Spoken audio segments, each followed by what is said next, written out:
Play by play. Day by day. I'd like to introduce Listen to the day by day. Play by play. Day by day. Listen.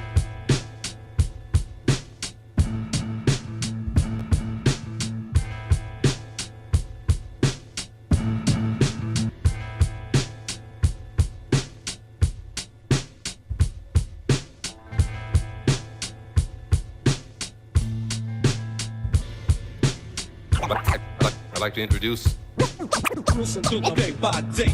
Play by play.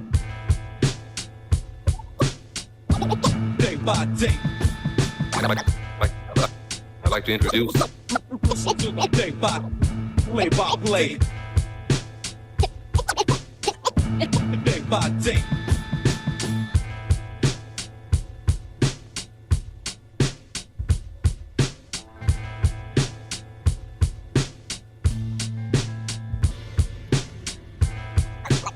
I'd like to introduce Listen to the day by day. Play by play. Day by day. I'd like to introduce Listen to the day by day. Play by play. Day by day. Listen.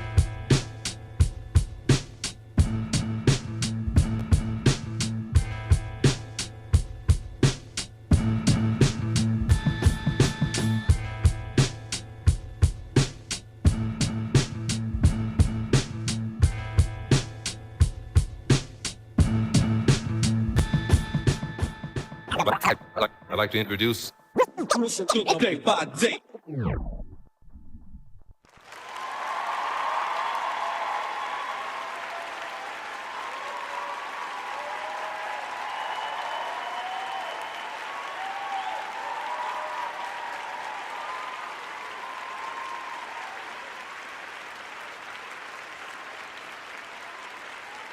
damn thing ain't even showing the widescreen.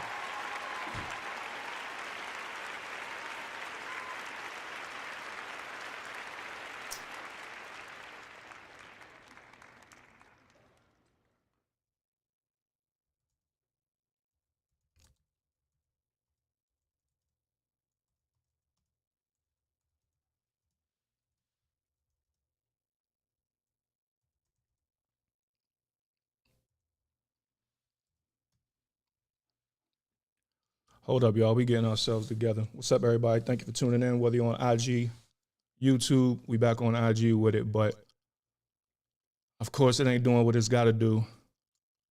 Artie, what up? Hold up, y'all. IG doing its own thing.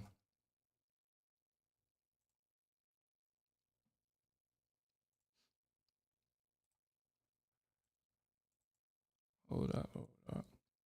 What's good, everybody tuning in? Welcome. We're just getting our lives together.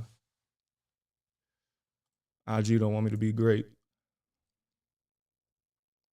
Shit, that's not what I wanted to do.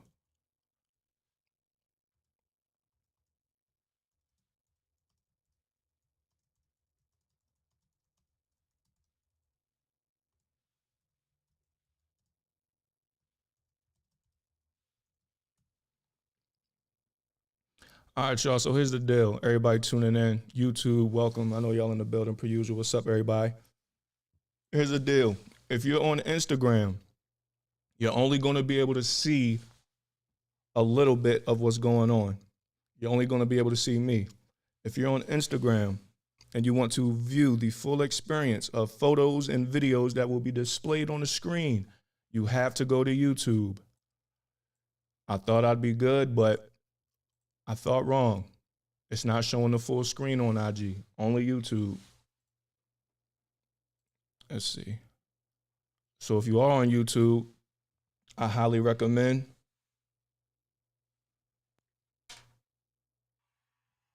this is bogus. This is not what it's supposed to be doing. But nonetheless, we here. Listen, you're not a professional if shit don't hit the fan. That's the definition of a professional. Shit hitting the fan and you adapting. It's not a problem. You don't say problems. You just say what needs to be fixed, what needs to be done. But nonetheless, welcome to Day at Night, whether you're on Instagram, YouTube. We about to get into it. If you're on Instagram viewing, thank you, welcome. But you're not going to be able to see everything. You're only going to be able to see the photos and everything on YouTube. Oh, wait, can you see everything? If you're on Instagram, drop a comment. Let me know if you can see the full wide screen or if it's condensed. Looks like I'm getting two different things. But anyway, we're about to get into it, man. Today's episode, as you can tell, we're paying homage to Black History Month. Happy Black History Month, everyone out there. We will get to that. Hope your weekend was good. Hope your weekend was safe. Hope you didn't lose your mind. My people's out here in Charlotte. Boy, oh boy, did we get some snow. So I said this, what was it, 2 weeks ago? They was hyping up the snow and all that for Charlotte, saying, oh, it's about to be a record storm and all that. We got about, 3 inches of ice and a mix of snow with a little bit of rain. I was like, they're gassing it too much. However, this past Thursday, this past Thursday night, I heard of some snow coming in on the weekend. I'm like, damn, why am I finding out such late notice? And then it hit me. Usually, when you find out about snow and whatever the hell else last second, that's usually when it's worse. It's always the unexpected ones. And if you follow me on IG, you saw that I said it in my live. That goes for snowstorms and hoes. It's always the unexpected endeavors that catch you slipping. And this was the case. This snowstorm hit Charlotte and it hit it hard. Top 5, tied for number 4, top 5 of all time. Charlotte history, recorded history, going back to the 1800s. This past weekend, we got 11 inches of snow. And if you live in North Carolina, if you have lived in North Carolina or anywhere in the South, you understand how big of a impact that has on the South, because they don't get snow and they don't do anything for snow on top of that. So school's going to be canceled the whole week. But anyway, this past Saturday, January 31st, last day of the month, 11 inches of snow, tied 4th greatest of all time, dating back to December 29th, 1880. That's crazy. Number 3, 11.6 inches in 2004. Number 2, 12.1 inches in 1988. And number 1, 14 inches dating all the way back to 1902. That's crazy. That's crazy. And it just kept coming. So I'm not going to lie. When the snow first dropped, and it was a lot. Like, it was a lot. I was hyped for it. If you in or from Charlotte, and you know what I'm saying, what was your thoughts when the snow first hit? Now, everywhere else, I know like the Northeast coast, y'all got hit. When was that? Y'all got hit last weekend or 2 weekends ago. So it's, y'all know what's going on. Y'all been dealing with it for a minute. Plus, I'm from Maryland. Plus, we know how to handle snow. I grew up with snow. I lived in New York for 2-3 years. So, I mean, snow is whatever. Like, it is what it is. But again, out here, it's a big deal. Rightfully so, because, I mean, it's dope. It's snow. And people out here have never seen that much snow in their lives. So, like, a lot of people's inner child came out, including my own. When it first happened, my inner child came out. I might have even gotten a little bit emotional. Not even gonna hide you, because I'm like, damn, this is a lot of snow. I've never seen this since I lived in Charlotte. And it reminded me of back home. It was like, dang, this is like back home snow. Like, it's a lot. Like, that's what's up. That was the day of. Now, the next day, all the way up to now, I was like, all right, bro, this shit is annoying. Because again, no preparation, no salt laid down, nothing. So it's just ice everywhere, bro. And these sidewalks, oh my God, these sidewalks are a disaster waiting to happen. I had to save my neighbor from almost busting her ass. She probably like in her like late 50s, early 60s. She walking her dog, and she don't understand that the sidewalk is, the middle is ice, the side is snow where the grass is. I'm like, you have to walk on the snow part. She walking her dog on the ice part. She ain't got no boots on, almost bust. I had to hold her up, almost bust her ass. Shout out to Miss Erica. But yeah, the sidewalks are terrible because there's no salt laid down. It's just every man for himself. It's just every man for himself. Hold on, AC. I see you dropped a comment. Let's see if I can pull it up on the screen. Nah, this joint's still tripping. Man, I was more worried about folks tripping on the water in the store. Folks acting like it's oh, yeah, the grocery stores. Yeah, bruh. So it snowed Saturday. I went to the grocery store Thursday night, and it was cool, but then I went to Walmart. Walmart was a fucking zoo. Walmart was an absolute zoo. Absolute zoo. And then I saw the pictures and stuff. All the racks were gone. The waters were gone. Yeah. But I mean, for the most part, from what I heard and spoke with people, They power stayed on. So that's a good thing. That's all I was worried about. I'm like, man, listen, I just can't have this power go out. My power ain't go out, thank God. So yeah, but like I said, man, when it first happened, I was all happy for it, but it's annoying now. But I'm out of work. I was out of work today, obviously, and tomorrow it's like half a day. I usually work nights. I get off early tomorrow, so it's another day we can use for editing and stuff. So I ain't mad at it. It was dope. But okay, the party's over. Like, let's get this ice up. Like, why is there so much goddamn ice everywhere? No salt laid down, nothing. It's just, out here, it's just let the sun take care of it. That's all it is. It's just let the sun take care of it. Which, I mean, cool, I respect. It's good, you know, for the environment and all that. But fuck all that. It's like when people who be rocking, like they arms be rocking, like they're known for having some rocking ass arms, want to go, oh, I'm going to start using deodorant without aluminum. No, I don't give a fuck if it's bad for your skin or your pores or the environment. Put on that aluminum. That's how I feel with the salt.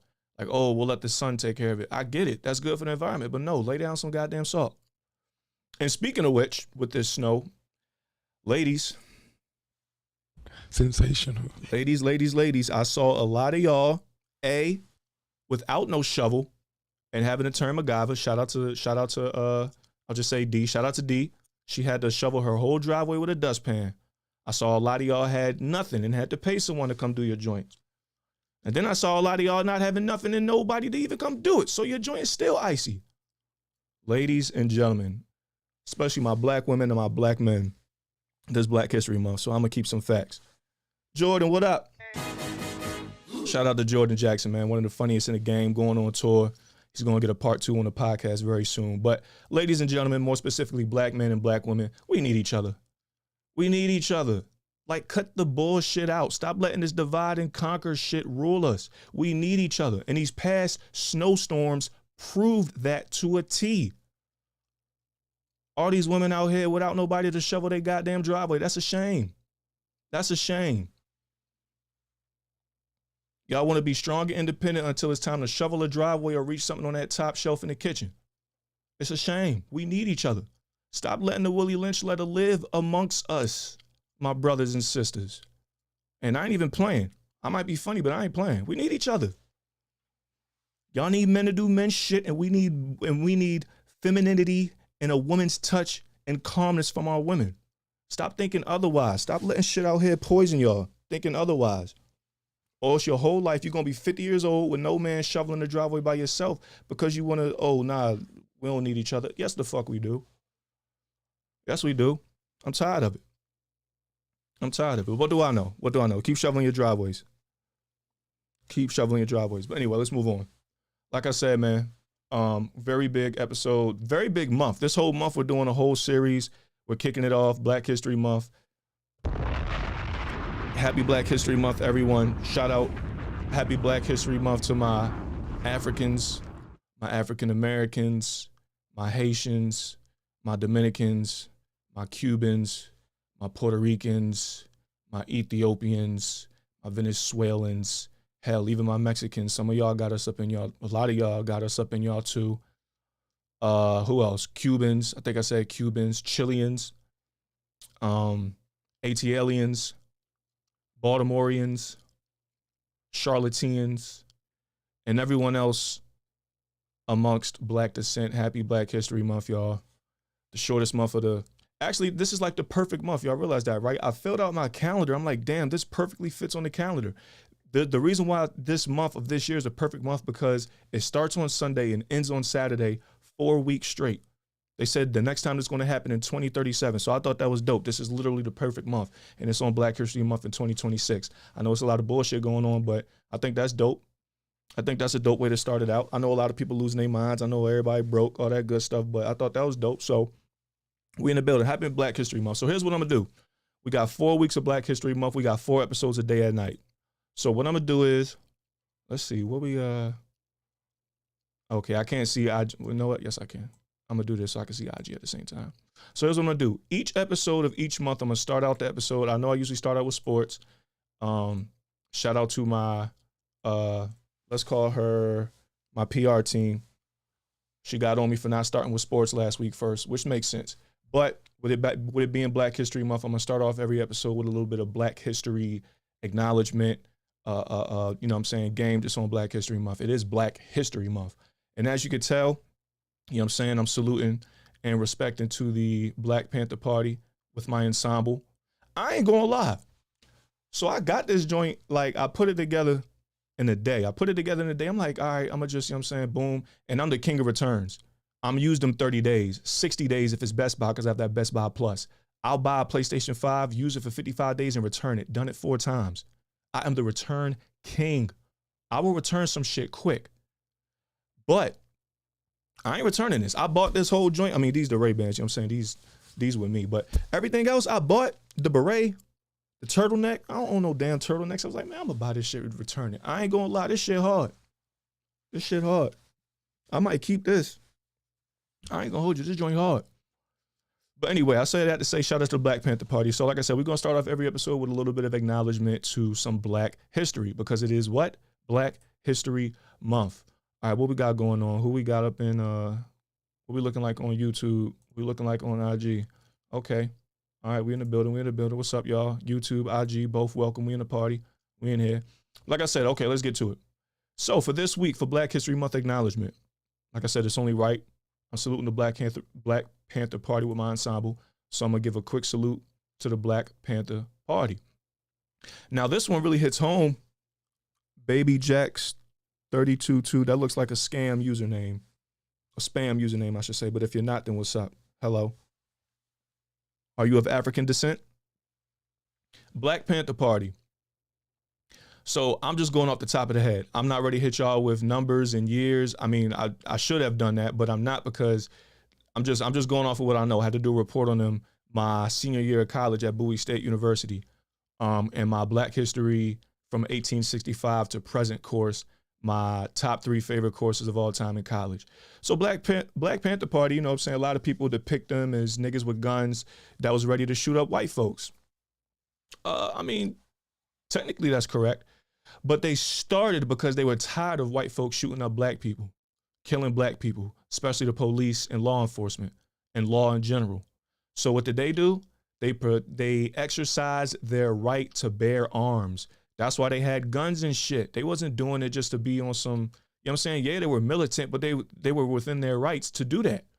And they were holding down neighborhoods. Like, y'all not ready to keep slaying us. Nah, we gonna hold our peoples down and armed guard them. So that's what they did, right? They wasn't on the offense. They were on the defense. Long story short, they were on the defense. Now, you have somebody like this devil, J. Edgar Hoover, the former counsel, whatever the fuck, of the Federal Bureau of Investigation, FBI. He had the bright idea of, okay, we don't have easy access to these niggas like we should to do whatever we want with them, because we got black folks in front of them with guns and shit. So even though they're on the defense with these guns, let's twist it up and make them seem violent. So he created something called COINTELPRO, Counterintelligence Program. The COINTELPRO was specifically designed by J. Edgar Hoover, aka Devil, to depict the Black Panther Party as a threat to U.S. citizens, which they weren't. They were on the defense. And basically, it was a right to kill pass. That's all it was. COINTELPRO was a right to kill pass. And they specifically, and one of the most infamous stories was on Fred Hampton, who became, at only age 21 years old, the chairman of the Illinois Department of the Black Panther Party at 21. They actually had a movie on this, Judas and the Black Messiah, with old boy from Get Out. And they shot him down. They did a raid in his crib and shot him down. And they had the right to do it. They had their right to do it. I'll just say that. All right, so that's my quick salute to, see, IG tripping, because I don't know if you on IG, drop a comment real quick. Let me know if you can see the full screen or if you only see me up close. I don't know what's going on. That's that shit I'm talking about. This is why I left IG, because they be on some bullshit. I mean, not y'all, the people that run it and all that. Like, I can't do nothing. All right, moving along. It's Super Bowl week, so let's talk sports. Super Bowl predictions. Who do y'all have? What number is this? 60? 60 something? I don't know. Drop in the comments your Super Bowl prediction. Let's see, where we at on YouTube? I think I'm gonna just go straight to YouTube. I can't do nothing with IG. Super Bowl predictions. Drop your comments. Let me know whether on YouTube or IG who you got winning the Super Bowl. I'm gonna be honest. As far as the Super Bowl, I think it's gonna be a blowout. I think it's gonna be an absolute blowout. Not as bad as the Eagles whipped the Chiefs last year, because that was just like a 1 in a million. I mean, our backups were playing, for crying out loud. Like, that's insane. Hey, AC, do me a favor. Can you let me know if you can see the full screen or if it's zoomed in on me? Because I'm seeing two different things for the IG feed, and I have to clean that up. I can't do it now, of course, because we're live, but before next week's episode, I have to clean that up. But anyway, back to the Super Bowl prediction. I don't think it's going to be close. I think the Seahawks are going to whoop the Patriots' ass by 2 scores. I think they're going to win by 2 scores. Give me, if I had to make a score prediction, what would y'all score prediction be? Drop a comment. If I had to make a score prediction, I would say, man, let's say like 31-17. I think they'll win 31-17. They're going to whoop their ass, bruh. Now, granted, I could be wrong, and granted, I don't sports bet anymore. I don't gamble anymore, so I'm not placing any bets on it. This is just a gut feeling. I think it'll be 31-17. Seahawks. I think they're going to whoop their ass. The Pats don't have enough firepower to keep up with the Hawks. It zooms in when I go to comment, but if I just click on the live, then I can see. Okay, I'm going to fix that. So if you're on IG, my apologies. I should have been better prepared. I'm going to fix that to where it keeps zooming in. I'll definitely have that by next week. I know what I have to do. But if you want to view the full screen experience, you can go over to YouTube. The link is in the bio. As soon as you click on YouTube, it'll take you straight to my live. The Pats, they remind me of the Pats when Brady first won. When Brady first won, he didn't even throw for 200 yards.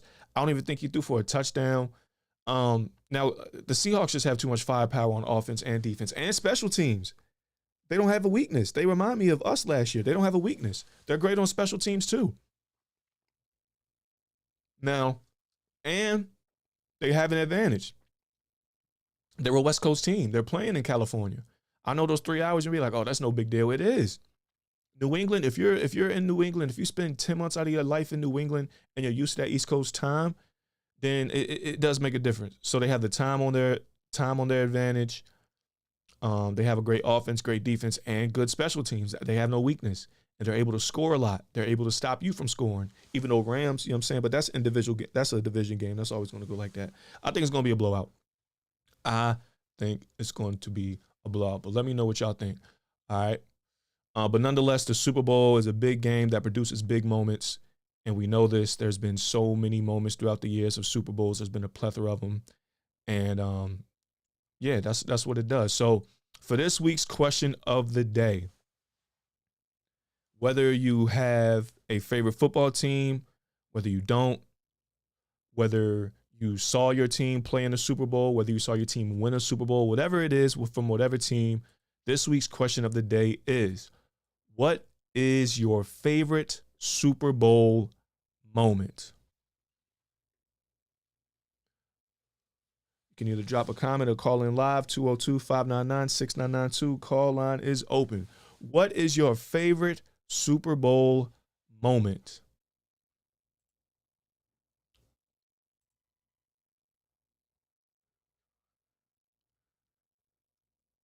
Can I go here? I can't change it on there. Favorite Super Bowl moment. Tracy Porter interception on Peyton Manning to seal the game. Yeah, that was dope. I remember that. I specifically remember that because the Saints beat us in the playoffs to get there.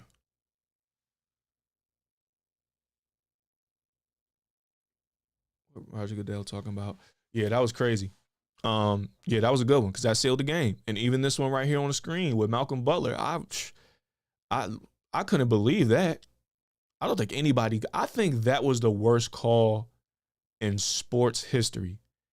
When it comes to sports, where you call plays like the Big Five, when they called the timeout and didn't have it, or football, whatever. Any sport that requires you to call a play, and there's been a lot of bonehead plays, this has to be the worst. Because let's dissect it. All they have to do is score and they win. They have the clock on their side. They have the yardage on their side, everything. They're at the 1 yard line, 2 yard line. It's like first or second down. They have the strongest running back in the game, and Marshawn Lynch. and they throw the ball. If that's not sabotage, I don't know what is. That is sabotage.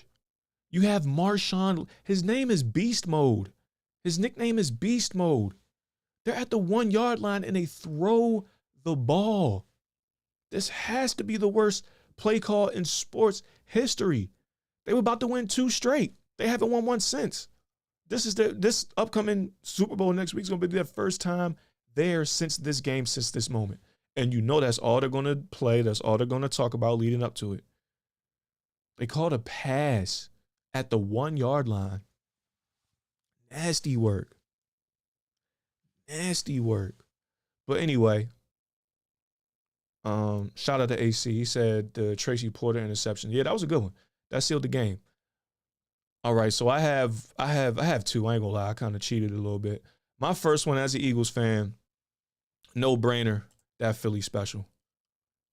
I mean, the moment, the game, the person, our backup quarterback, technically Nick Foles. It's 4th down before the half. Yeah, we going back just to it's 4th down before the half. Like, that took balls. And he called it. He won it. He was like, hey, do you want to run? Da, da, da, da, da. There's a statue outside of the Lincoln Financial Field Eagle Stadium in Philadelphia with Nick Foles and Doug Peterson. Nick Foles, matter of fact, I took a picture with it. Nick Foles going up to Doug and saying, hey, do you want to run Philly, Philly? Look, it says it on the quote. That's me. This was last year before the Super Bowl. I had to pray to the Eagle gods. Do you want to run Philly, Philly? We have a statue from it. That moment was so big. A statue. Like, are you kidding me? So, yeah, easily without a doubt. And it was for the Eagles' first Super Bowl. For the first Super Bowl win. I can't say he outplayed Brady because Brady threw for 500 yards, but Nick Foles went off that game. The whole playoffs. But definitely this play right here, because I think, like, after this play, like, just about everybody knew, okay, we're going to win this fucking game. Like, that took balls. And Nick Foles actually has a nickname in Philly because of this play. His nickname, I'm going to just say the acronyms, BDN. The B stands for big, and the N stands for Nick. Pause, but that's just what it is. You fill in the blanks. That's his nickname in Philly because of this play. And man, that was such a beautiful moment. I was in Philly, of course. You know, I watch all the Super Bowls that we play in Philly. I was in Philly. I just knew we was about to get our first ring. I'm like, man, I've been a fan for so long. We have to win this. And boom, shit was crazy, bruh. Absolutely crazy. Wait, can I, yes, we do. April on YouTube. My bad. I'm just seeing the comments. Next week I'm only going back to YouTube only. If you're on IG, I appreciate you, but we're taking the show back to YouTube. I can't do IG. Going back to YouTube. All right, there we go. I can see everything now. But yeah, it was our first ring. It's our first ring. Before the half, time ran out, and then they tried to run it too in the second half and failed. Brady dropped it, but this mine. So, like I said, question of the day was your favorite Super Bowl moment.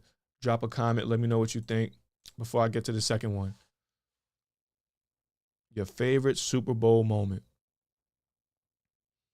And honorable mention, even though this wasn't a Super Bowl moment, just a playoff moment that I'll never forget. When the Ravens played the Broncos in, what was that, 2012? I think it was like the AFC divisional round or AFC championship. I think it was divisional round when they played the Broncos. And Flacco threw that bomb to Jacoby Jones, RIP, and he caught it over Chris Harris and scored. Funny story. I was on a date at Arundel Mills Mall, and I had just come out of the movie theater, right? And outside of the movie theater, you have Buffalo Wild Wings in the mall. The Buffalo Wild Wings has an inside the mall and outside the mall part. So you can see inside the Buffalo Wild Wings from inside the mall. The whole mall, because, you know, that's right outside of Baltimore. The whole mall is outside of the Buffalo Wild Wings, inside the mall, watching the game. When he caught that touchdown, when Jacoby Jones caught that touchdown, I felt the floor shake. Craziest shit ever. But anyway, let's get to part two. All right, my second favorite Super Bowl moment of all time. Listen, even though we beat them in the Super Bowl, and even though a lot of people don't like them, bro, 28-3. 28-3. When Brady was down 28-3 and won. And I say this moment because this. First and foremost, I had money on the game. I had money on the game. So when they're getting their ass kicked, people are just hitting my phone, blowing me up. Whatever the fuck the Falcons say. I forgot the little quote or whatever, but people were hitting my phone. I'm like, damn, bro, I had like $200. Like I bet like 5 different people and total like $200. Kev, what up? $200 on a bet. And I'm like, damn, I just lost all this money. But then they showed this on the TV screen. When they showed this on the TV screen, him down 20 points and looking like he's summoning Buddha, Allah, God, all of them. When they showed this, I was like, hold on, let's think about something now. I said, okay, they're down 28-3 or down 20-0, whatever it is. If there's any quarterback who can come down from a 28-3 deficit, I think we know who that one quarterback is. And when it happened, I mean, I couldn't believe it. I don't think anyone could believe it. I think that was like I think that solidified Tom Brady being the GOAT. What really put the nail in the coffin was when he went to the Bucs and won a Super Bowl his first year. But I think this moment really solidified Tom Brady being the GOAT. If you're just tuning in on YouTube, welcome. Question of the day, what's your favorite Super Bowl moment? Drop a comment in the comment section. That's why I like YouTube. It shows you what's going on. Your favorite Super Bowl moment, if you're just tuning in, drop a comment in the comment section. Mine was, first and foremost, being an Eagles fan, the Philly Special. It was nothing like it. It was 4th down. It was before the half.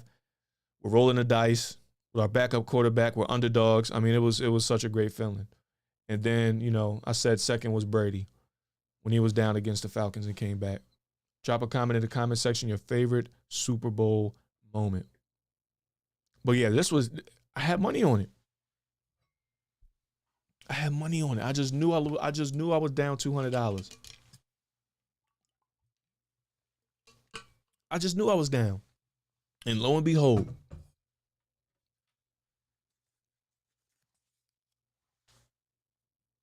all right, man. All right, so with the Super Bowl coming up, to get a little bit into music, if you would, Bad Bunny is going to be the halftime performer.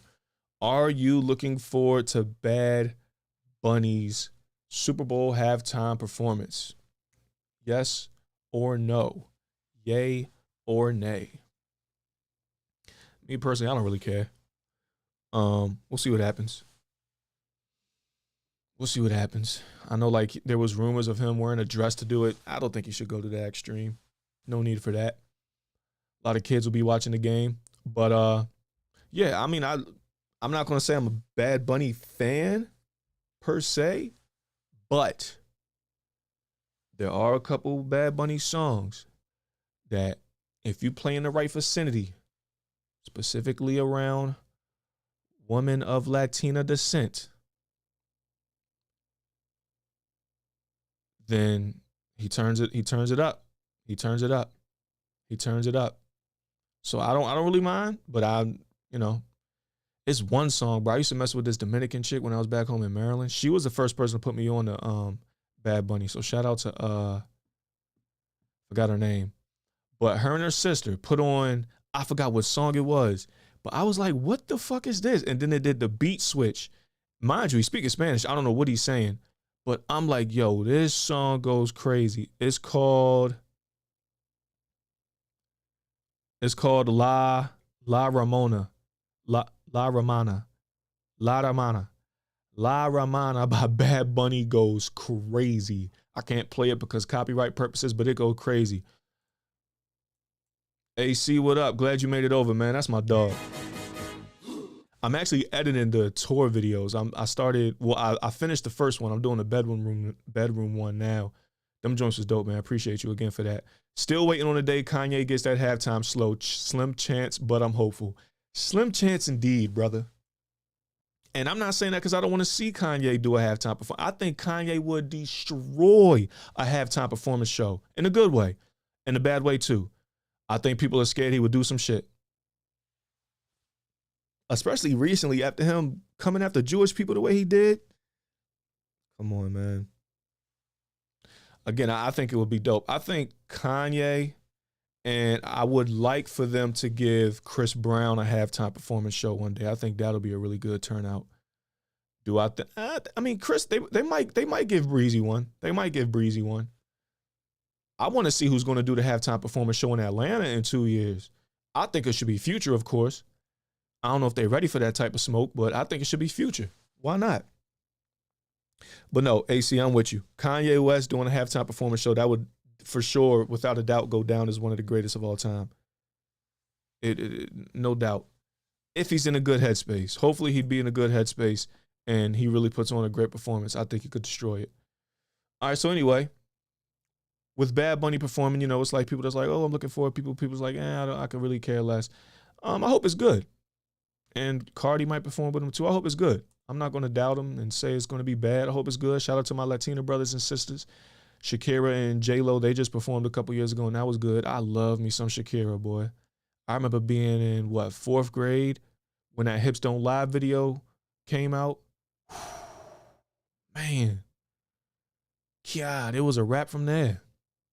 It was a wrap from there. So I love me some Shakira. J-Lo, she cool, I guess. I don't know. She said some weird shit lately. Had me judge her character. But anyway, with that being said, here's what we're going to do, ladies and gentlemen. Bad Bunny performing for the halftime performance show. It had me thinking, had me pondering. What were my favorite halftime performances, or better yet, what do I think were the best halftime performances that I've experienced, that I've witnessed? So what we're going to do is top 5 Super Bowl halftime performances. Now, this is my list, but still, I want you to chime in, give me your opinion, all right? And to mention, this is Black History Month edition, so everyone on here is black, just to let y'all know. All right, anyway, let's get to it. Top 5 Super Bowl halftime performance show. Coming in hot, number 5, the most recent, Kendrick Lamar's 2025 performance, February 2025. So this one had a lot of people that, like, didn't really care for it too much or didn't like it too much. I thought it was dope. For him to do that complete thing by himself, I thought it was dope. And the balls it took to perform Not Like Us, They Not Like Us at the Super Bowl halftime performance while looking in the camera and saying, hey, Drake, I heard you like him young. That took balls, man. I thought that, bravo. And I'm a fan of him and Drake, but still, that was like, wow, did he really just do that? Not to mention, like, I think it's a little bit nostalgia on top of that too, because this past spring, so like 3 months after the Super Bowl, I went to his concert in Charlotte where he did the GNX tour. And that show was amazing because it rained, but it wasn't heavy rain. It was light rain, and the aesthetics, and it was dope. And not to mention my Birds were playing and we were whooping the Chiefs' ass. So I'm like happy and I'm drunk. So maybe that has something to do with it too. But no, nonetheless, I thought it was good. I thought him putting Samuel L. Jackson in there was dope. Was absolutely dope. Very fire, very phenomenal. Samuel kind of narrating it. And the music selection was good. I was rocking. I don't know about y'all, but I was rocking. So this is my number 5. All right. Let me know in the comment what y'all think, what y'all got. Doing top 5 Super Bowl halftime performance shows. Black History Month edition. Number 5, Kendrick Lamar. Number 4, Rihanna, 2023. I'm not going to lie. I was too drunk to remember this performance. This was another, it's a pattern. Yes, the Eagles played in this Super Bowl as well, but I promise that has nothing to do with the selection. So this was the Super Bowl, 3 years ago when the Eagles lost to the Chiefs, 3 years ago. And I'm watching it in Philly. I was watching it at Xfinity Live, and I'm drunk as hell. I'm nervous because it's a close game and we're playing Mahomes, and I had like $500 on the game. So I'm just nervous. I'm out of it and I'm drunk. Jose Cuervo to the Domski. If you know, you know. It's a photo of me on the Scepter with a bottle of Jose Cuervo to the dome. That's how nervous I was. This was before the game and after. So I don't remember the performance. I had to go back and watch it. I forgot that she did this shit pregnant. She did it pregnant. I forgot.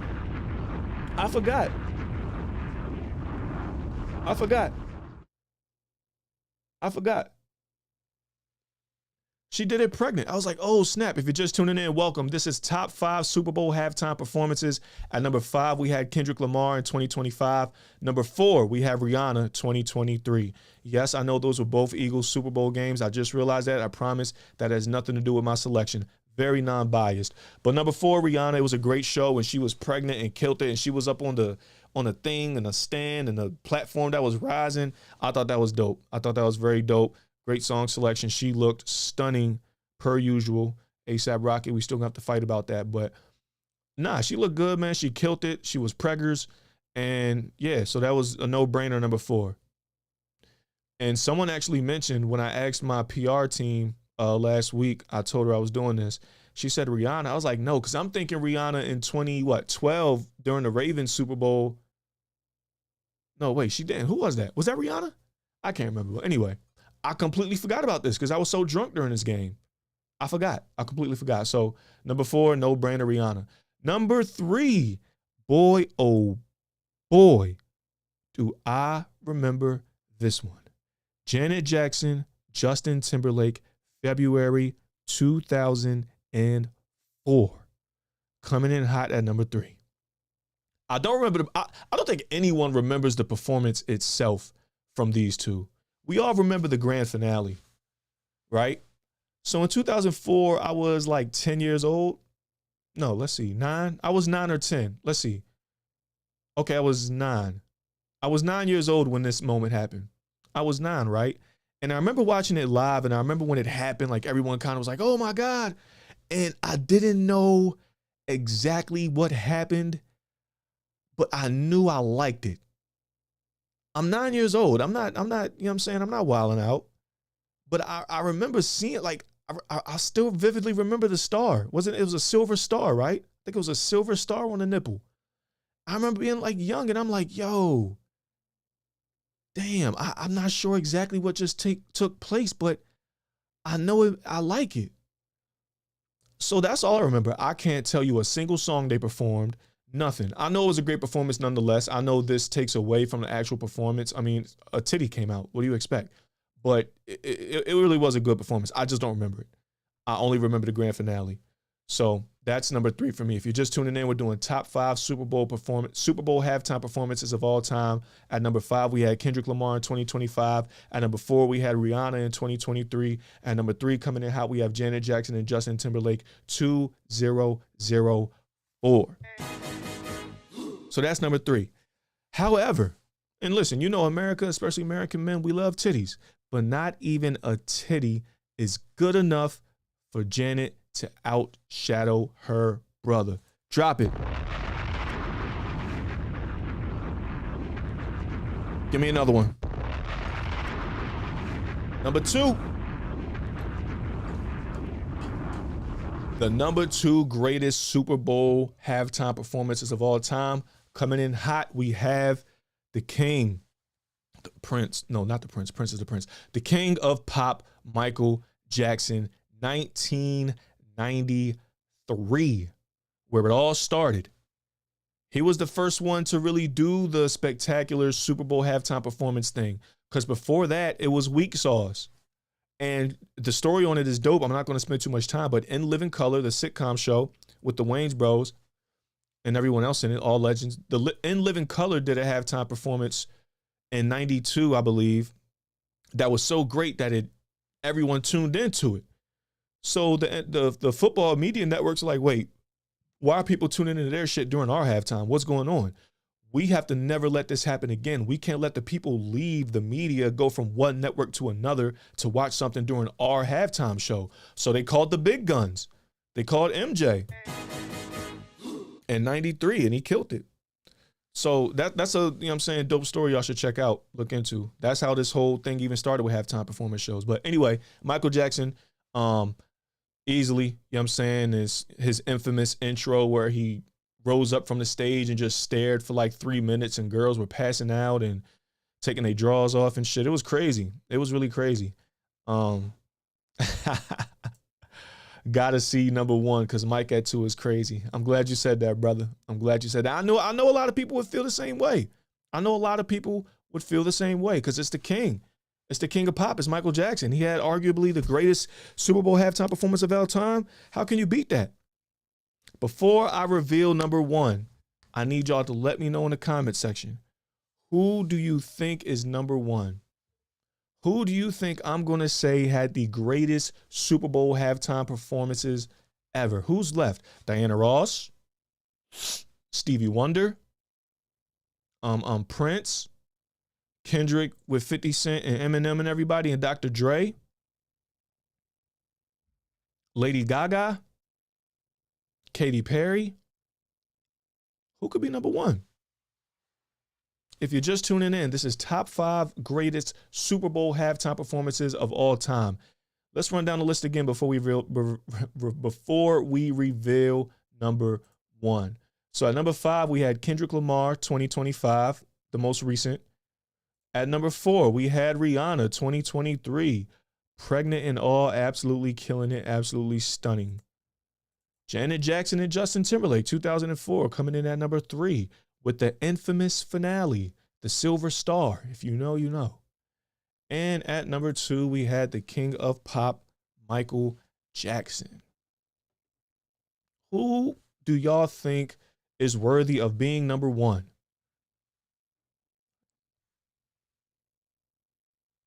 Who could possibly be number one? Well, the time has come. It's time to reveal number one. But first off, before I do that, if you're on YouTube, ask that you hit the like button on the live. That helps out the channel. That helps out the algorithm, helps out everything else. And if you're not subscribed, make sure you go ahead and do that already. Just ask for a little bit of love. I just ask you to click one single button. Go ahead and hit that like for me. Thank you so much. Either Prince or Bruno Mars. Teej, what up? And see, Teej, those both were. That's why you do what you do, Teej. You know music. Because those were both great performances. Thank you for the like. Thank you for the like. If you're just tuning in on YouTube, just ask that you kindly like before I reveal number one. Beyonce. Queen B. What's up, Danielle? Glad you got your MacGyver on with your driveway. Glad everything worked out. Shout out to Danielle. That's my PR team right there, y'all. She be helping me out with this show more than she knows. She got on me for not doing sports first last time, so that's my PR team. All right, it's time for the grand finale. So I will say that somebody is right. We have Prince, Bruno Mars, and Beyonce. One of them is number one. The number one, the greatest Super Bowl halftime performance of all time goes to Prince. Prince. I mean, it rained during Purple Rain. That was the finale. It rained during Purple Rain. And see, that's why my grandmother in the chat, y'all. It's my grandmother, man. Shout out to mama. What up, mama? Yup, mama. Hey, that's why you my grandmother. Yup, Prince. Prince, greatest Super Bowl halftime performance of all time. And I get it. Everyone goes with Michael Jackson or maybe even Beyonce. I get it. First and foremost, Michael Jackson was a cheat code that they were, it was a desperation card that they pulled just because In Living Color had a greater halftime performance than them. CBS or Fox or whatever it was on. So they had to call the big gun, which was the biggest performer in all of land, Michael Jackson. Not knocking him, cool, but that was a desperation move. Prince is as and plus let Prince have something. Goddamn, Michael Jackson always, you know what I'm saying? Like it's when it always comes to Michael Jackson and Prince, I mean, you know, so let Prince have one. Not let him have one. He earned it. He deserved it. This isn't a pity award. I truly think he had the greatest halftime performance of all time. He rocked, he performed, he sang, he played his guitar, and it rained during Purple Rain. It gets no better than that. It gets no better than that. Not to mention, I think Purple Rain, I think if you have a category of greatest songs, like perfect songs, I should say. I'm not saying it's the perfect song, it's the greatest song of all time. I'm saying you have a category of perfect songs. Bohemian Rhapsody by Queen is on there, and I think Purple Rain. I think Purple Rain is a perfect song. And it rained during a perfect song. It was the perfect complement, perfect accessory to the perfect song during a Super Bowl halftime performance in 2007. and he killed it. And he killed it. So there you go. If you're just tuning in and you missed it, we did the top 5 greatest Super Bowl halftime performances of all time. At number 5, we had Kendrick Lamar 2025. At number 4, we had Rihanna 2023. I don't remember that because I was so drunk. I had to go back and watch it. Go Birds. At number 3, we had Janet Jackson and Justin Timberlake with the grand finale. Shout out to the Silver Star. At number 2, we had her brother, the king of pop, Michael Jackson in 1993. And at number 1, we had the one, the only, the symbol, Prince. All right, what do we got next, y'all? What's up, man? How we doing? Oh, man, this next subject. So I don't know if y'all know this, but under here, I have no hair. I don't mind taking it off. It's nothing. It's skin, it's scalp. But I wear it proudly. You know why? Because I have a responsibility. I have a duty. I don't wear this hat just to wear it. I wear it because, I don't know if y'all know this, but I'm a lieutenant of a legion, the Bald Brother Legion. And I've been it for 7 years now. I'm a lieutenant of the Bald Brother Legion. So I take pride in it. People come up to me and ask how long they think they have left with their receding hairlines and cul-de-sacs in the middle of their head. I'm the Grim Reaper of hairlines. That's my nickname. So this past weekend, during the big Telefimo and Shakur Stevenson fight, one of the undercards, had 2 heavyweights going at it, and one of them made the headlines, pun intended, because he fought and his toupee came off. This is a sick Negro. First and foremost, before I get on his ass for not joining the Bald Brother Legion, first and foremost, let me say this. Boxing, doing any type of workout with a toupee on, doing any type of workout where you sweat with a toupee on is ridiculous. But to box with a toupee on, do you know how you get water sprayed on you by your trainer? You're sweating and wet from the jump. Did he really think it was going to stick? And he got it punched. He got punched in his face and his toupee came off.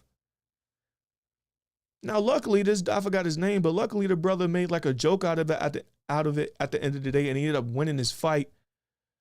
But I had to get on his ass when I saw this because it really let me down. I'm like, brother, you had an opportunity to go out here on a national stage and represent the Bald Brother Legion proud. You had an opportunity to represent us proud by winning a fight, rocking the baldy. But no, you tried to perpetrate. You tried to perpetuate into something that you're not, which is a bald man with hair. You tried to pull a Tory Lanez. You tried to pull a LeBron James. You tried to pull a Tiger. But you took the cheap route. Now, if you go to Turkey and get hair plugs, cool, do your thing. I still think you're selling out to the Legion. But still, do your thing. But to wear a toupee and get it knocked off, come on, brother. What are we doing? This is crazy. This is crazy. I was upset for the Legion. I was upset. But anyway, the whole point of me talking about this is this. Listen, to my fellas out there who maybe you're bald already, maybe you're going bald. It might be new. It might be frightening. It might be anxious. You might be nervous. It's such a relief to just live your true bald self. It's such a relief.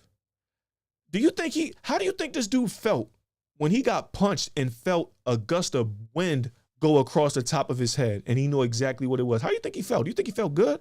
Or do you think his heart got to racing? He's like, oh, shit. My insecurity just got exposed. Fuck. Anxiety probably through the roof. That's what happens when you don't live in your truth. When you don't live in your truth, your anxiety, and it gets exposed, you get anxiety. Now, again, if you want to go to Turkey and all that, do your thing. I'm not. I see Turkey as fake designer. That's how I see Turkey. I'm a bald man. I see Turkey as fake designer. It looks good. You can have the best shit from Canal Street. It looks good. but deep down, you know you're fugazi. And someone that knows what they're looking at, when they look at it, they can tell. I can look at people that went to Turkey and tell.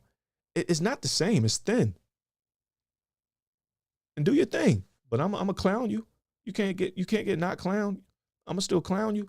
Do your thing. But it's still thin. Go swimming if you want. Come out, junior joint with a head. It's still thin. LeBron shit still look a mess. Tory Lane shit still look a mess. And I bet they spent tens of thousands of dollars on that. And it still looks a mess. It's fake designer. I can't stand people that way. How are you in Section 8 wearing fake designer? Your rent is $80 a month. You in Section 8.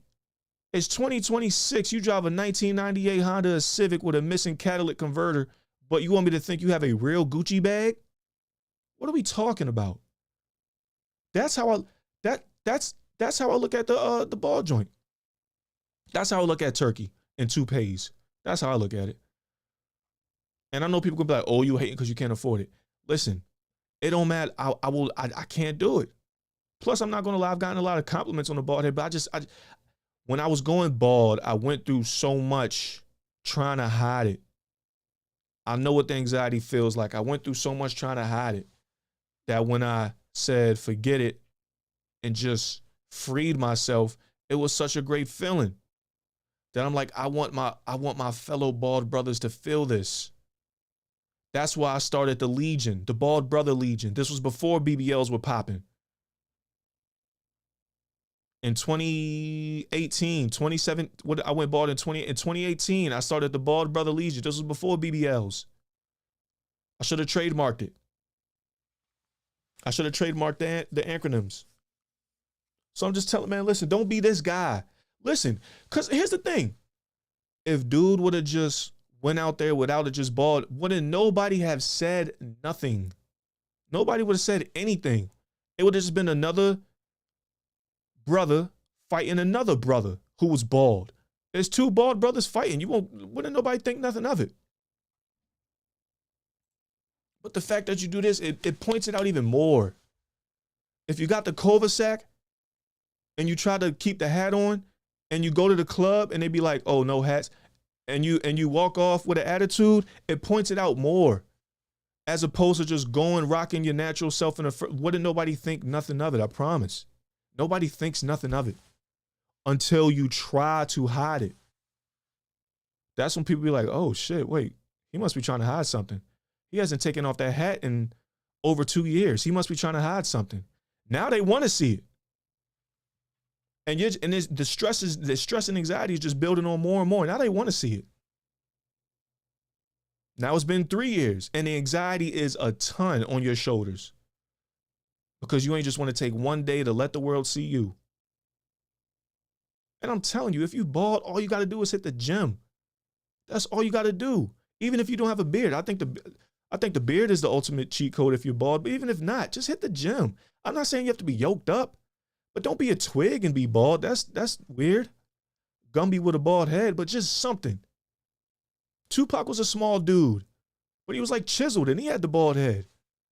And the ladies loved him. That was a 90s thing in general, but he had alopecia. Thank you, Miss Nix. I ain't gonna sit up here and lie to y'all. I lived through it for y'all, for my fellow. I'm not even kidding. Like, I know it may sound funny when I say this. I lived through that stage of losing my hair for y'all. To let y'all know, it is not as bad as you think. And if you need some consulting, I got you.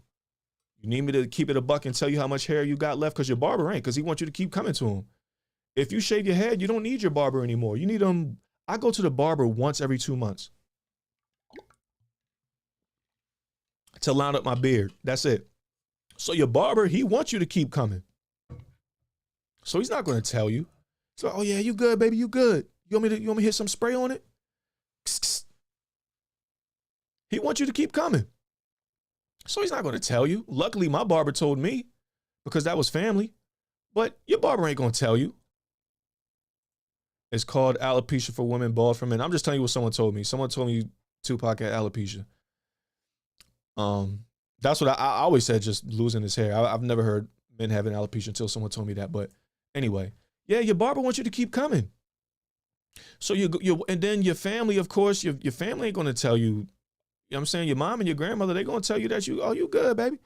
You good. Don't even worry about it. You got time.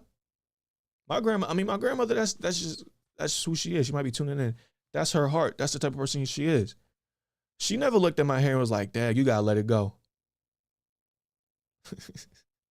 I always tell the story. Listen, I was in college going bald, had the bush, but I had the George Jefferson. It wasn't as bad as that, but it was bad. And my football coach, I'm waiting outside of his office one day.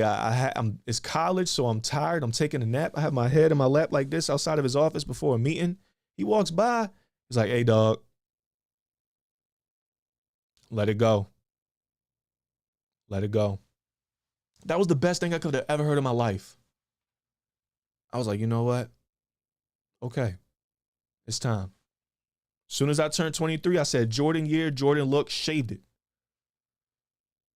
And from that moment on, I was 23. From that moment on, I've only messed with women 30 and over. 23. I was like, oh, wait, hold up. Something just happened. It was a switch. I was like, oh, something in the matrix just shifted. But I would have never known if I didn't hear that you need to let it go.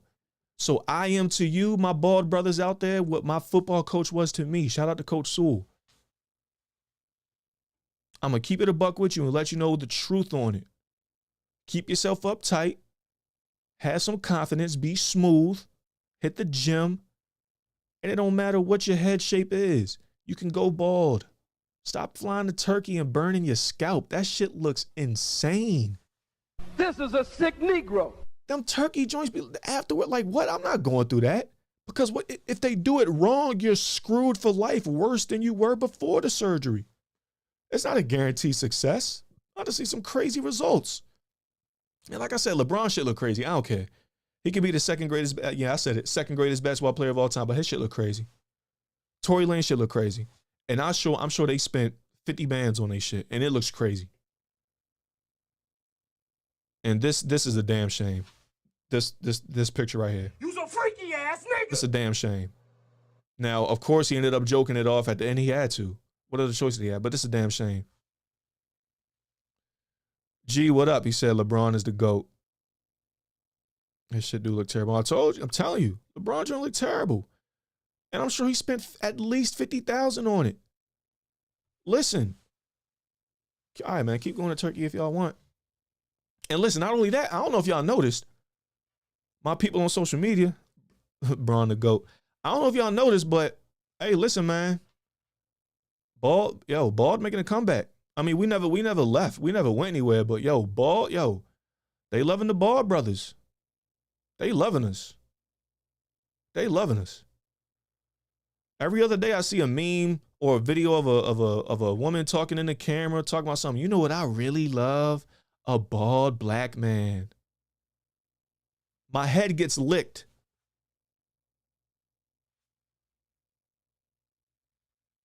That's all I'm going to say. So keep playing if y'all want. Keep going to Turkey if you want. Keep wearing toupees during boxing matches if you want. Shit look crazy. Shit look crazy. All right, y'all.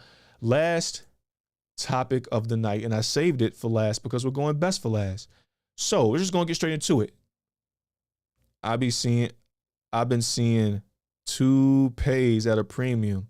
Lie to you not. A year ago, I seen a dude with sides not to go with braids in 45 minutes. Oh, with sides not. That's crazy. All right, Nicki Minaj, is she canceled? Let me know in the comment section. Yes, no, yay, nay, and why so. Nicki Minaj, is she canceled? So for those who don't know, Nicki Minaj she's a proud Donald Trump supporter. And hold on. Do men like bald women? Yeah, I've dealt with a few bald joints. What do you mean bald? Like Amber Rose or Eve? You have to clarify that. It's two balds. You have Amber Rose and you have Eve. I've dealt with an Amber Rose. No, I've dealt with an Eve. I've never dealt with an Amber Rose, but I wouldn't mind. I would deal with a bald chick. Hell yeah. Why not? All right, but anyway, let's get to it. Main topic of the night, to close out the night. Is Nicki Minaj canceled, more specifically in the black community? So a couple weeks ago, I don't know where exact comments, if someone could drop it, but she made a statement on some type of stage or panel about the LGBTQ NOP community. I don't know what she said, but it had a lot of people in raves, especially a lot of Jada Bald. Would I date Jada Bald? We'd have to talk. Yeah, I would. I would. Twins. We twins. But anyway, so it had a lot of people, especially the Barbs. They say a large majority of her Barbs following are homosexual men. And a lot of them were in an uproar. I was actually on a podcast about 2 days after she said that. I was on a podcast with two homosexual dudes, two gay dudes. And they brought it up, and they were saying how can you say something to kind of go against your core audience, the Barbs, which is a lot of gay dudes, and they were hurt about it. I was like, damn. So now it was a video. That's where this screenshot is from, where she shook his hand, said she was his biggest supporter. And oh man, people were in an uproar saying, oh, she's canceled. Oh, well, her husband is what is her husband? Offender, sexual offender. He's on that list. So it only makes sense. Sexual assaulter, like sexual assaulter president. So it makes sense. Just dragged. Even at the Grammys last night, Trevor Noah made like a joke about it. PDF file. I don't know what that means. Made a joke about it. Trevor Noah did, and had people tight. I had Nicki tight. She went on a Twitter rant after she saw it. No, Trevor Noah, I don't think it was funny what he said. It was bold that, he took a shot at her or whatever. And, a lot of people don't like Trump, so they applauded it, but it wasn't funny. But he took a shot at her, and she got on Twitter and started saying a whole bunch of stuff. So it was crazy. But let me know what y'all think. Drop in the comment section. My bad. Is Nicki Minaj canceled? But yeah, let me ask you this. If Nicki Minaj were to drop an album next month, what would happen? I know what would happen, but I want to get y'all opinion. What would happen if she tried to drop an album next month? Her husband is PDF file. That means pedophile. Okay, got you. I'm slow. I didn't catch up to that. Her husband is a pedophile. Got you. Okay. Her husband likes younger people. Got it. All right, I'm trying to, I wanted to wait, but I guess I'll go in. So here's my take on this whole thing. And I'm going to be honest. I don't think a lot of people are going to like what I'm about to say. But this is day and night. This is day by day. I'm going to speak my truth. First and foremost, let's see. She's been canceled. I stopped messing with her when she was giving shade to other female rappers like Can't Show Support Love.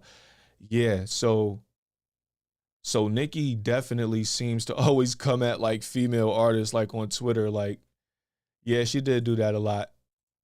People would pay if it's fire. Yeah, if she were to drop an album that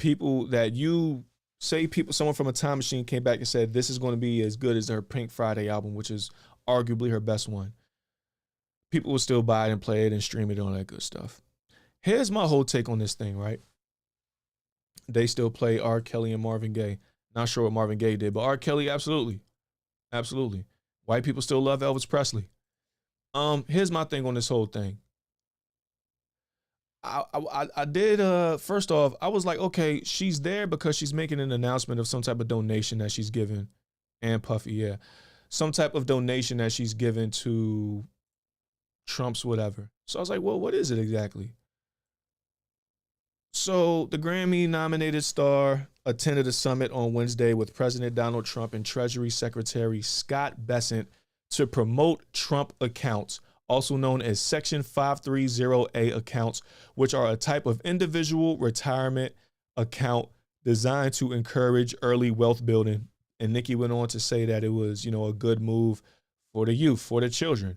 Not only that, I didn't know that Nicki Minaj was technically not a U.S. citizen. So it made all the sense in the world.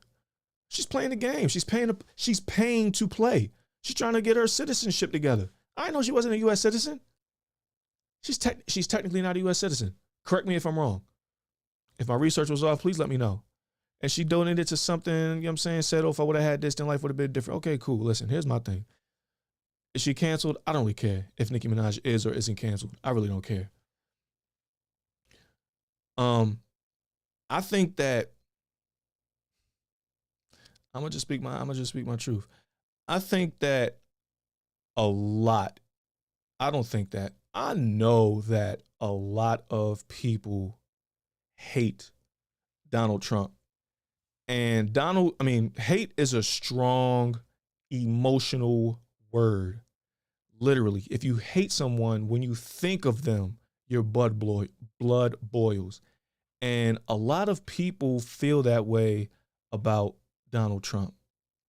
And I know this to the point where if you have any type of affiliation with Donald Trump, then that negative emotion is going to go towards you. Right? Is that safe to say? Have I reached by saying that? I think that's pretty safe to say. I'm pretty sure it's people viewing right now that hate Donald Trump.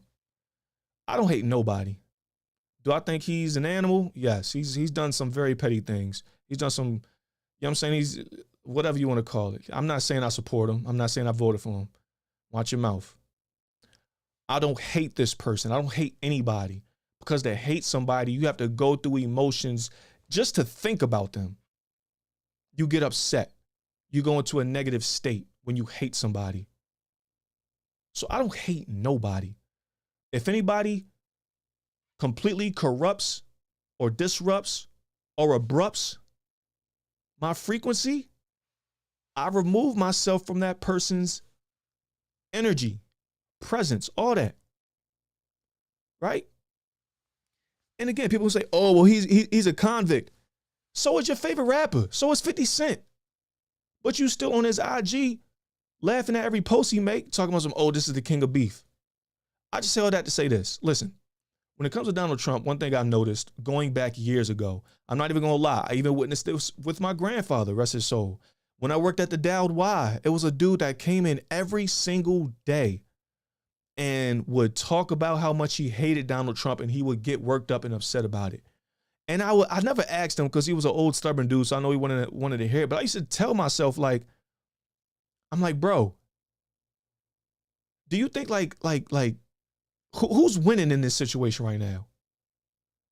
You're getting worked up and getting emotional about a dude that who's winning. Great comment on Instagram. He makes decisions that affects people's lives. Absolutely, 100%. I'm not saying he doesn't. For the negative, there's been some decisions that affects people's lives. I get it. Shit, we're all living in the same world. I'm broke. I see the inflation. I see what's going on. It's fucked up out here. But I don't care who's doing what. I'm going to observe, improvise, and adapt regardless. He can make it as fucked up for us to live as he possibly can, which he might be doing. But I'm not going to stay sulking in it. Stay negative about it to the point where I'm just waiting for him to do something. I'm just sitting back waiting. I'm soaking in that negative space. I hate this dude. Anytime he does something, oh, see, yeah, boom, he just did something else. That's why life is so fucked up now. I don't have time to move or think like that. I can't. I don't care who's in office. I don't care if it's Trump. And don't think it'll be all peaches and cream, rainbows and sunshines if it was Kamala neither. It may not be as bad, but it wouldn't have been rainbows and sunshines neither. Life is yin yang. It's always going to be negative. I'm not saying he's good, but I'm just saying I think people give people like him and whoever else they may hate too much energy. I read in The Secret, the book The Secret, they literally talked about Donald Trump. This book came out way before Trump. It didn't talk about him verbatim, but it says you see it with politicians and with people running for things. People that hate this person so much, they give this person so much energy that they end up putting them in office whether they realize it or not. You give this person all your energy. That energy has to go somewhere and do something. It has to. I thought everyone was full of shit and losing their mind during this past election joint. You got Donald Trump bringing Hulk Hogan to the stage, ripping his shirt apart. You got Kamala Harris bringing Megan Thee Stallion to the stage, twerking. I'm like, I'm not letting none of these clowns come in and mess with my frequency. Whatever happens, happens. It could be the worst possible case scenario. I'm not going to soak in it. Like boom, it's all about the pivot. I'm going to pivot and do what I got to do. Okay, he's making it fucked up for us to do this. Okay, what's the solution? Okay, boom, let's get to it. It's only one or two ways you can go about it. It's either you can do that or say, this dude is evil. He's the devil. Every single move he makes is going to mess us up. You're going to sit back and wait for any move he makes for you to react and say, oops, see, there it is. That's why this shit is like that. That might be true, but I just can't stay there. I can't stay there. So I don't hate nobody. I used to hate people when I would be like, I would get worked up when you think about them. Your heart start racing, your blood start boiling. You lost. You lost. So you can't remove that person. Nah, you can't. You can only do what you can do for you, your community, and your family. Again, they say what? Pressure either busts pipes or makes diamonds. Make it difficult. Regardless, I'm going to have to grind. If it's difficult, I'm going to have to grind harder. That's just me. I can't give someone that I don't like energy to the point where it affects how I move, and I'm just waiting to react off of every single move they make because I'm just sitting back waiting for it to happen so that I can give a negative output towards it. I get it. A lot of people don't like this dude. I'm not saying I like him. I don't like a lot of decisions and stuff he makes neither. But I don't have to do what I have to do regardless. I have to. And I get it. For some people, you know, they're in situations worse than others. I get it. Believe me, I get it. When he, you know what I'm saying, came for low income and all that stuff and was taking away benefits, I get it. But I can't sit and soak in someone's reaction energy. I can't do it. So I don't care if Richard Nixon, no relations, came back and was president. Whatever bullshit he on, I'm going to see it, I'm going to observe it, I'm going to improvise, and I'm going to adapt. I can't soak in it. With people I be around, if you want some bullshit, I'm going to maneuver after a maneuver, and I'm going to adapt. Like recently. Nah, I'm not going to say that. I'm not going to say that. But with people, I'm the exact same way. You're not going to catch me in your frequency. We can work together. I'm not even like, I'm just not going to be in your frequency. I can't. So again, I know a lot of people, you know, have mixed emotions about that. I know a lot of people feel some type of way about that. I know a lot of people, anyone that has anything to do with Donald Trump, they hate. I don't hate Nikki over this. Is she canceled? Maybe, I guess. I don't really care. But she's paying to play with that whole citizen shit, if you ask me. She's paying to play. She's just playing the game to get her citizenship straightened and all that good stuff. Is she a coon? Maybe. Probably is. To a lot of people. Probably is. But I can't just sit around just waiting for every single person that comes across Donald Trump's presence for me to say, oh, I hate this person now. I can't do it. I can't afford it. If you can, keep going for it. God bless. I can't afford that shit. I can't. Whatever he's doing, okay. What's the alternative? What do we do from here to make it? Okay, bet. Let's do it. I can't do it. I cannot do it. What time we got? Perfect. 1 hour, 18 minutes. Listen, everybody tuning in. Daryl, appreciate you. Listen, if you're on Instagram, I'm not doing Instagram no more. I can't do it. I'm only going to do YouTube from here on out. I'm going to just have to promote it better for YouTube, but I can't do Instagram. It's not letting me do what I want to do. I mean, it kind of is, but still, I don't know. Anyway, everyone tuning in, truly appreciate y'all. Hope I didn't lose you as a subscriber or follower with that last comment. I'm just speaking my truth. Just speaking my truth on the fact of the matter. That's it.